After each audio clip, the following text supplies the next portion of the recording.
Bueno, espero que se valore. Estoy grabando con 39 grados. No de fiebre, sino de temperatura. O sea, hace un calor horrible. Voy a intentar que no sea un vídeo larguísimo porque la cámara se va a empezar a calentar súper pronto.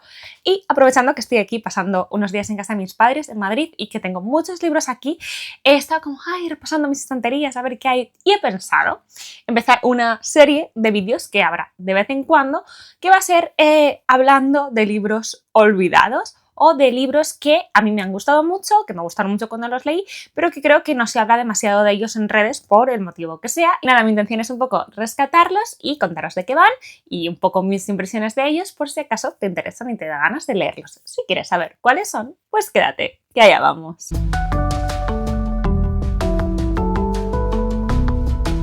Hola, ¿qué tal? ¿Cómo estás? Espero que muy bien. Yo soy Laura, esto es Laura de Sí y como te contaba, hoy vengo a hablar de libritos olvidados, podríamos decir. He seleccionado 5 libros de mis estanterías que yo creo que mínimo hace meses largos y algunos años que no oigo a nadie hablar de ellos en redes. No digo que nadie lo haya hecho, pero vamos, que yo lo haya visto. Y nada, vengo a hablaros de ellos porque de verdad que a mí me gustaron un montón. El primero de ellos es este y se llama Mi madre es un río, que ya es un título precioso, de Donatella di Pietrantonio, editado por Duomo. Esta es una novela originalmente de 2011, aunque se publicó en España hace menos, igual hace 2 años más o menos, y este es un libro que recomiendo un montón a las personas que, como a mí, os guste leer sobre relaciones materno-filiales complicadas, sobre temas de familia y demás. Es un libro, por ejemplo, que puedo recomendar a gente que le haya gustado Apegos feroces, de Vivian Gornick, aunque no tiene nada que ver, pero bueno, para que veáis qué tipo de libro es. La narradora de este libro va a ser la hija de esta relación materno-filial, que ya es adulta, es mayor y de hecho ahora pues pasa mucho tiempo cuidando de su madre, que está enferma. Creo que tenía una atrofia cerebral o algo así, que en este momento ha sido una enfermedad degenerativa, ¿no? Que al principio pues más o menos podía estar sola y bien, pero ya pues con el paso del tiempo requiere muchos cuidados y ahora cada vez tiene peor la memoria, está sufriendo mucho de pérdida de memoria y así. Y entonces el libro se nos narra como en 2 tipos de textos. Hay partes que son un poco un monólogo interior, casi flujo de conciencia de esta narradora, y otras partes son las conversaciones con la madre. Ella pasa mucho tiempo cada vez más de su rutina con la madre, porque bueno, pues cada vez es más dependiente, como digo, y ella tiene que invertir cada vez más de su tiempo en estar con ella, y pasan muchas horas esta hija hablándole a su madre de la vida de la madre, la vida propia que ha ido olvidando, y lo hace a partir de cosas que ella le había contado previamente cuando se acordaba a lo largo de su vida y también pues de recuerdos propios cuando empieza a existir, ¿no? Entonces, a partir de estos recuerdos nos vamos a ir hasta la Italia rural de las décadas de los años 40 y 50 y vamos a tener una parte del libro muy costumbrista, muy de drama familiar, muy de, bueno, cómo era el día a día en una familia, en un pueblo, donde creció la madre, y todo ese contexto y todo lo que a ella le ocurre nos va a ayudar a entender a esta señora, ¿no? Y un poco cómo fue su vida. Y luego otra parte del texto es un poco la narradora también, pues eso, en su día a día, diciendo, tengo que ir a cuidar a mamá, tengo que ir a hacer esto, tengo que hacer lo otro, y un poco ella, como es un flujo de conciencia y no tiene ningún tipo de filtro, entonces te das cuenta, como ya muchas veces, no quiere ir. Es un libro que habla mucho del tema de los cuidados, que lo duros que son para quien tiene que ofrecerlos y lo demandantes y lo agotadores mentalmente, pero aquí además tiene el plus de que ella y su madre nunca han tenido una buena relación. Y a pesar de eso, ella, que tiene muchas heridas abiertas aún, sobre todo de su infancia, siente contradicciones y se siente obligada a tener que cuidar de la madre cuando en realidad, pues a veces diría, no quiere hacerlo. Entonces se va a explorar un poco también el vínculo entre estas dos mujeres, cómo fue, porque bueno, ella siempre siente, la narradora, que la madre no le dio suficiente cariño. Y al mismo tiempo, pues vamos a ver un poco la vida de la madre, ¿no? Que es de esta generación que tuvo que trabajar tanto que a lo mejor cuando llegaba a casa estaba agotada y ya no podía pues tener tiempo y ganas de dar tanto cariño como a lo mejor los hijos requieren, aunque ella ofrecía el amor de otra manera, pero a veces eso no es suficiente, ¿no? Al menos para la hija. Entonces, es un libro muy interesante porque te vas viendo, ¿no? Ambas partes y entiendes cómo se sienten ambas mujeres. Es muy duro, está muy guay que hable sin tapujos, porque puedes verte reflejado en algún momento de tu vida cuando tú sabes que estás pensando cosas que te hacen decir, joder, es que seré mala persona, pero bueno, desde fuera, ¿no? Si alguien viera tus circunstancias, seguro que no te juzgaba tan duramente como tú. Y nada, es un libro que está escrito muy, muy bonito, me fascinó cómo estaba escrito y lo disfruté un montón y la verdad que lo recomiendo un montón. Es un libro que me pareció muy bueno, que os voy a decir, lo disfruté mucho y lo sigo recomendando a día de hoy. Otro libro que me gustó un montón y este sé que genera opiniones muy polarizadas, hay gente que le encanta como a mí y hay gente que es como, no entiendo, me quedé fuera, o sea, es como que si tú te metes en Goodreads tiene un montón de 5 y de 1 estrellas, ¿no? Estás en un sitio o en otro. Y estoy hablando de Agnes, de Javier Peña, editado por Blackie Books en 2021. Este fue el primer libro que yo leí de Javier Peña y como conocía a este autor gallego, del que luego os he hablado muchas veces porque soy muy fan de su podcast Grandes e Infelices y de su libro Tinta Invisible, que es el ensayo que ha sacado hace poco, que tiene incluso una reseña en el canal que os dejaré por aquí enlazada. Pero yo empecé a leerle con Agnes, que no es su primera novela, tiene otro libro que se llama Infelices y que yo todavía no lo he leído porque toca temas que no me apetece leer de momento. Pero bueno, Agnes. Agnes me pareció un libro muy, muy guay escrito, muy original y sobre todo muy divertido. ¿Qué pasa? Que los libros con toques de humor, si no conectas con ese humor, pues estás bastante fuera. Y aquí es un humor como muy directo, a veces, no quiero decir negro, pero oscuro, ¿no? Como cínico, tal. Entonces, bueno, está ambientada en muchas partes, pero bueno, todo empieza en Santiago de Compostela, donde vive Agnes, que va a ser nuestra protagonista y narradora de gran parte del libro, que ella, bueno, es una persona, una mujer un poco caótica. A mí me ponía un poco nerviosa porque ¿cómo alguien puede ser tan caótico, no? Pero bueno, es graciosa como personaje. Y ella trabaja, ¿dónde trabajaba? Y ella trabaja en una revista y está en una cena de Navidad o no recuerdo exactamente qué tipo de evento y ella pues se toma unas copas y no sé qué y acaba aceptando del dueño de la empresa, creo que era de la revista, el encargo de escribir la biografía de Luis Foret, que es como el escritor más importante de España, un tipo con un montón de libros súper vendidos y demás, pero que además tiene como un aura de misterio a su alrededor porque nadie sabe quién es en realidad porque Luis Foret es un seudónimo. De formas las que sean, Agnes contacta con él y parece que va a conseguir que él le deje escribir la biografía. Entonces, gran parte del libro es un poco el proceso de escritura, como ella habla con él, que le cuenta, tal. ¿Qué pasa? Que según le va contando más y más cosas, tú te das cuenta que la vida de Luis Foret está... no sé, la puedes seguir por un reguero de sangre, ¿no? Ha habido, pues cualquier persona que se acercara mucho a él acaba muerto en diferentes circunstancias. Y estas historias se nos van contando en forma de relatos dentro de la novela, ¿no? O sea, no relatos, pero como son capítulos que de repente pues cambia el punto de vista, te lo cuenta él y tal. Entonces, es un poco como Las mil y una noches, ¿no? Es ese juego de una novela que incluye pues diferentes historias que son casi microrelatos, que son realmente que podríamos leerlos como relatos independientes, pero en realidad forman parte de toda la novela para entender quién es este señor Luis Foret. Y entonces, la verdad que a mí me divirtió mucho. Tiene muchos toques muy oscuros este libro que me divirtió un montón, no me lo esperaba. Lo recuerdo con un montón de cariños, me acuerdo que se lo recomendé mucho a Novio San y también le gustó un montón. Y nada, muy guay, muy guay. Me gustaría releerlo en algún momento porque si bien me acuerdo de muchas cosas, incluido el final, es uno de esos libros que lo guay es el camino, o al menos para mí lo fue y lo dejo muy recomendado, muy guay también para este verano, por ejemplo. No sé si es porque yo lo leí en un verano o qué, pero me pega también para esta temporada. Vale, y de un libro con el que me reí bastante, vamos a un libro que es un súper dramón, que me eché mis muy buenas lloraditas, que lo sufrí muchísimo, pero que me pareció, o sea, una genialidad, una belleza de libro, una cosa muy, muy potente. Y estoy hablando de La Antártida del Amor de Sara Stridberg, editado por Nórdica Libros, que es una novela de 2018 originalmente. Bueno, en este libro empieza la narración de una forma un poco así como etérea. Esto es un poco raro igual, pero si lo lees vas a pensar, es verdad, no nos mentía Laura. Alguien nos está como describiendo un entorno como si se elevara hacia el cielo, ¿vale? ¿No? Como que primero ve la tierra, primero ve como la hierba y entonces, bueno, se va alejando, se va alejando, se va alejando y va viendo pues diferentes cosas y te lo va describiendo. Entonces, tú muy pronto vas a ver que quien te está narrando esta historia, quien te la está contando es una mujer llamada Ini que acaba de ser brutalmente asesinada, ¿vale? Entonces, vamos a tener por un lado como ella nos va a contar cómo percibe el mundo desde este nuevo estado, ¿vale? Que podríamos decir el alma, un espíritu, ¿qué más da? O sea, no importa, ¿no? Cómo ella ve el mundo, cómo percibe el mundo ahora que ya pues realmente nada le importa. Y por otro lado, luego se va a ir acercando a sus personas que le han sobrevivido, en este caso sus padres y sus hijos.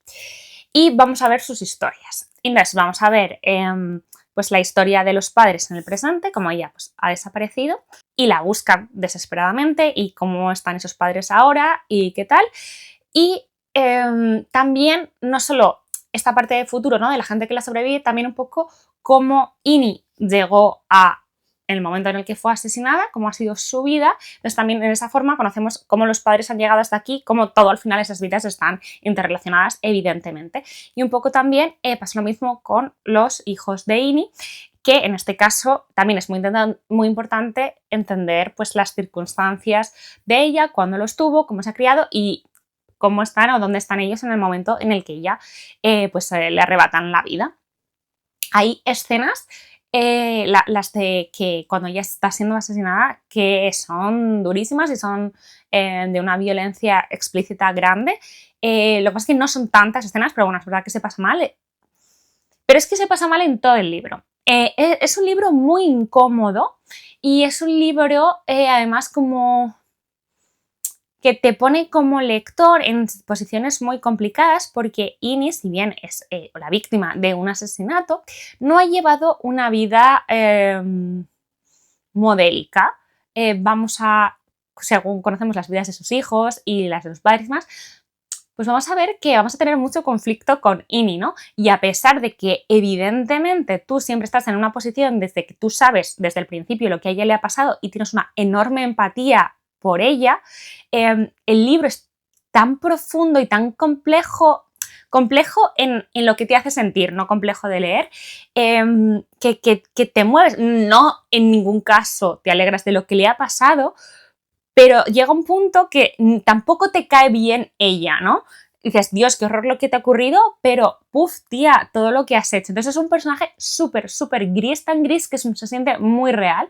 Además, creo que ciertas cosas que le han pasado en la vida y ciertos ambientes que se muestran en el libro nos muestran una imagen de Suecia muy distinta a la que yo pues a lo mejor tenía o la que se muestra más en otras novelas así de literatura contemporánea que yo suelo leer, ¿no? Que muestran quizás esos ambientes o más privilegiados, de un estilo de vida medio alto, y aquí pues es un poco todo lo contrario, ¿no? Una clase trabajadora, una familia que vive en situaciones muy precarias durante mucho tiempo, donde se tocan temas de abusos de sustancias, prostitución.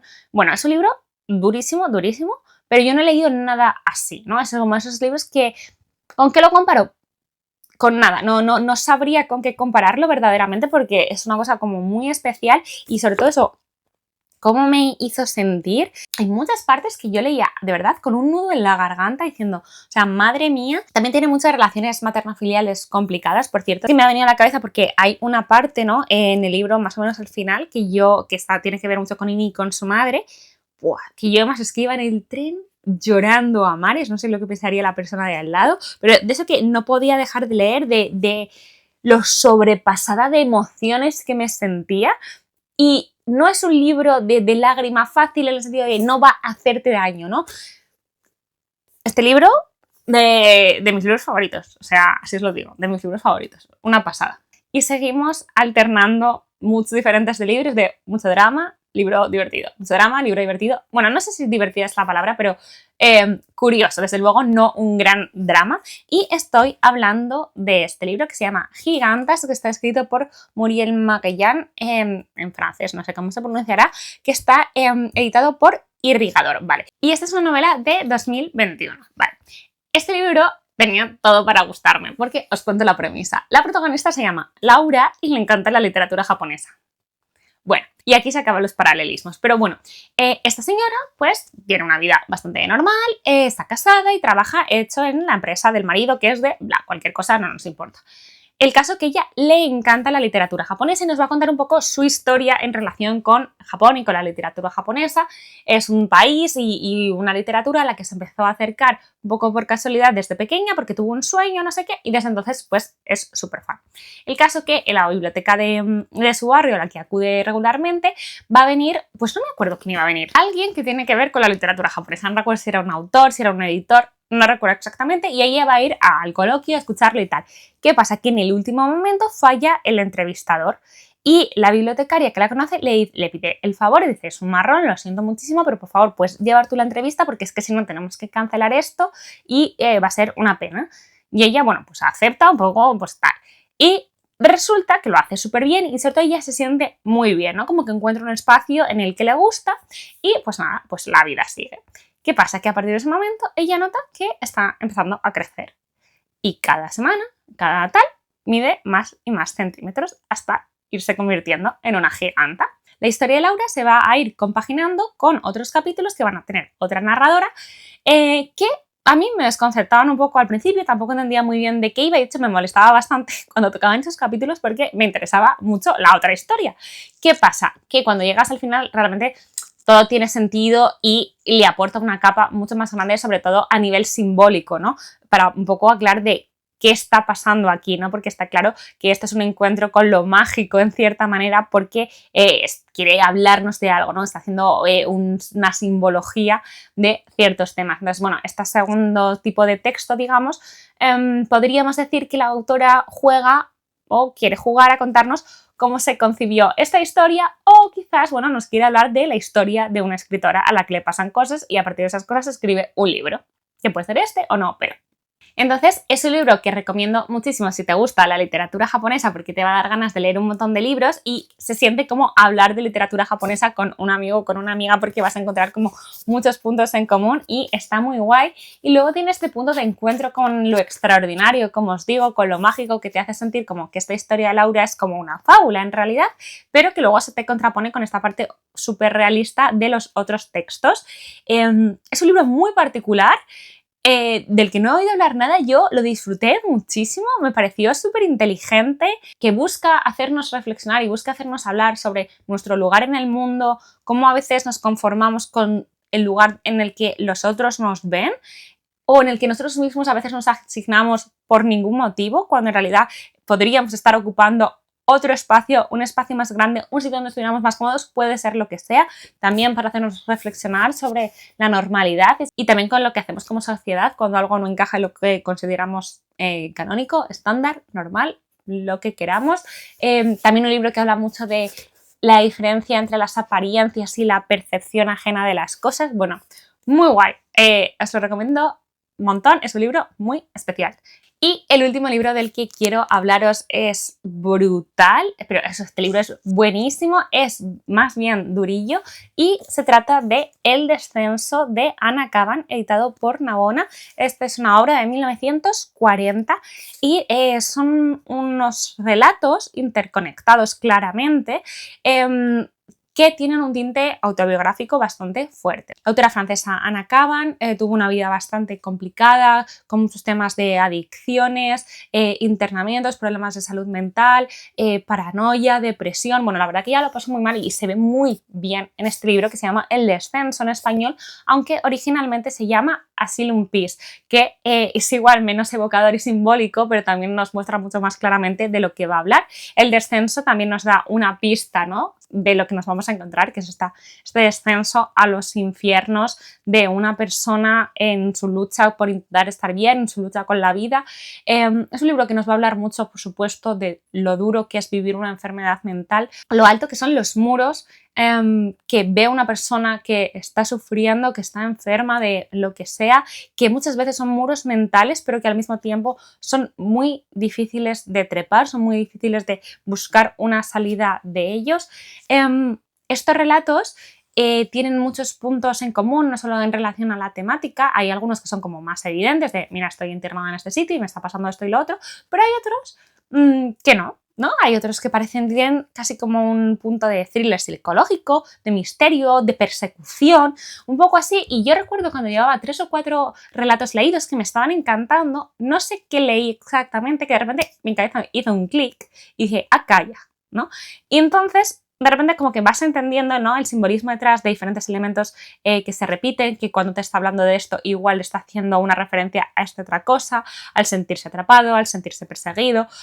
Tienes este juego muchas veces cuando tú sabes que está escribiendo a alguien que no está bien de qué está pasando realmente y qué está pasando en su cabeza o que está queriendo significar alguna cosa. Me acuerdo que cuando mi cabeza hizo ese clic, yo volví atrás y leí los 3 primeros capítulos que había leído, relatos que había leído, y volví a leerlos todos ya hasta el final y claro, lo vi desde otro punto de vista. De esos relatos que tienen diferentes lecturas, que es algo que a mí me encanta, me parece que eso lo consiguen los mejores. En cualquier caso, es una historia bastante descorazonadora, pesimista, no esperemos una redención, no esperemos un final feliz en ningún caso, no es lo que busca la autora. La verdad que es bastante complicado a nivel emocional, ¿no? Creo que es uno de esos libros que puede llegar a afectarte bastante también, un poco elegir cuándo leerlo, no sé en qué situación estás ahora mismo, pero si estás pasando un mal momento quizás no sea este libro que yo te recomiende, pero a mí me gustó mucho leerlo. Ya sabes que las novelas de manicomio, de sanatorio, me interesan mucho, sobre todo aquellas que tienen algo de autobiográfico, de personas que han vivido estas situaciones y me pareció muy, muy potente. La verdad, os lo recomiendo un montón. Me pareció súper potente también una voz muy especial de Anna Kavan. Leí también Hielo, que lo editó Trotalibros, que esa es una novela que también yo creo que si has leído El descenso te puede ayudar mucho a hacer una interpretación de lo que estás leyendo porque esa es una novela súper, súper, súper simbólica. De hecho, algunas de las cosas que suceden ahí también las ves aquí, ¿no? Como por ejemplo lo que os decía, esta idea de que los personajes se sienten constantemente perseguidos, están en una huida en la que no consiguen llegar nunca a ningún sitio, cuando llegas a un sitio te tienes que ir, nada es lo que parece, cualquier persona con la que te relaciones parece amenazante. Entonces creo que si has leído El descenso puedes encontrar algunas claves para interpretar Hielo, aunque también digo que yo creo que Hielo es una novela tan buena, aparte de todo lo que hay, sí, porque no solo acepta la interpretación autobiográfica, yo creo que tiene otras lecturas muy guays. Yo recuerdo cuando lo leí que lo leí con un amigo y me vino muy guay un poco para pelotear y decir, Dios mío, es que cuántas interpretaciones diferentes le podemos dar a este libro y todas encajan y todas funcionan y eso es guay. Y como ella tampoco dejó escrito ni dicho en ningún sitio lo que ella estaba pensando exactamente con cada simbología, pues tienes un poco para elegir. Pero bueno, hoy estoy hablando de El descenso, os lo recomiendo muchísimo para empezar con la autora o si os gustan este tipo de testimonios, si bien no es unos diarios y no son unas memorias, es claramente autobiográfico y muy, muy potente, os lo recomiendo un montón. Y nada, estos son los 5 libros que quería rescatar en este primer vídeo de esta serie nueva de Rescatando Libros Olvidados. Espero que os haya interesado. Por favor, déjame en comentarios qué libro tú no entiendes, que no sea más conocido, que nadie hable de él en redes, porque a ti te encanta, porque es buenísimo, por lo que sé. Voy a estar apuntándome todos, cotilleando todo como siempre. Te doy las gracias por ver este vídeo hasta el final. Espero de verdad que te haya gustado y nos vemos en el próximo. ¡Hasta luego!